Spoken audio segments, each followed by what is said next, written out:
சென்னையில் நடைபெற்ற திமுக பொருளாளர் மு க ஸ்டாலினின் மணிவிழா நிகழ்ச்சியில் உறவினர்கள், நண்பர்கள் ஏராளமானோர் கலந்து கொண்டு வாழ்த்துக்கள் தெரிவித்தனர். 60வது பிறந்த நாளை முன்னிட்டு மு க ஸ்டாலினின் மணிவிழா நிகழ்ச்சி காலையில் நடைபெற்றது. இந்நாளையொட்டி ஸ்டாலின் தமது மனைவி துர்கா ஸ்டாலின் கழுத்தில் மங்களநான் அணிவித்தார்.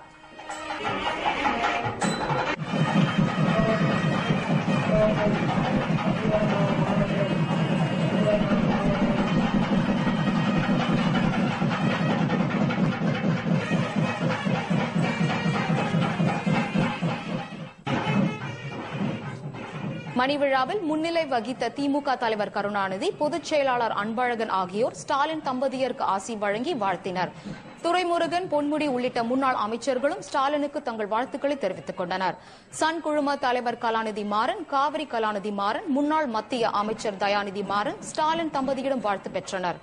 முரசொலி ஆசிரியர் செல்வம், கருணாநிதியின் துணைவியர் ராசாத்தி அம்மாள், மாநிலங்களவை உறுப்பினர் கனிமொழி, இயக்குநர் அமிர்தம் உட்பட ஏராளமானவர்கள் ஸ்டாலினுக்கு 60வது பிறந்தநாள் வாழ்த்துக்களை கூறிக்கொண்டனர். மணிவிழா நிகழ்ச்சியை தொடர்ந்து ஸ்டாலின் மெரினா கடற்கரையில் உள்ள அண்ணா நினைவிடத்துக்கு சென்று மலர் தூவி வணங்கினார். இதேபோன்று எழும்பூரில் உள்ள பெரியார் திடலுக்கு சென்று பெரியார் நினைவிடத்திலும் மலர் தூவி மரியாதை செய்தார்.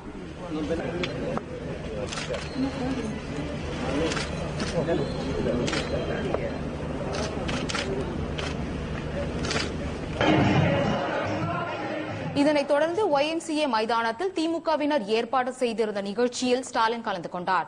அங்கு திமுக தொண்டர்கள், நிர்வாகிகள் உள்ளிட்ட ஏராளமானோர் அவருக்கு வாழ்த்துக்களை தெரிவித்தனர்.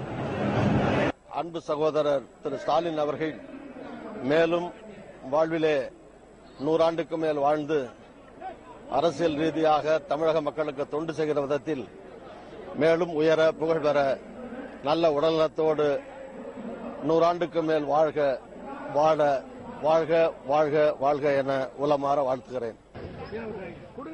ஸ்டாலின் பிறந்தநாள் விழாவை முன்னிட்டு தமிழகம் முழுவதும் பல்வேறு நிகழ்ச்சிகளுக்கு திமுகவினர் ஏற்பாடு செய்துள்ளனர். ஏழை எளியவர்களுக்கு நலத்திட்ட உதவிகளும் வழங்கப்படுகின்றன.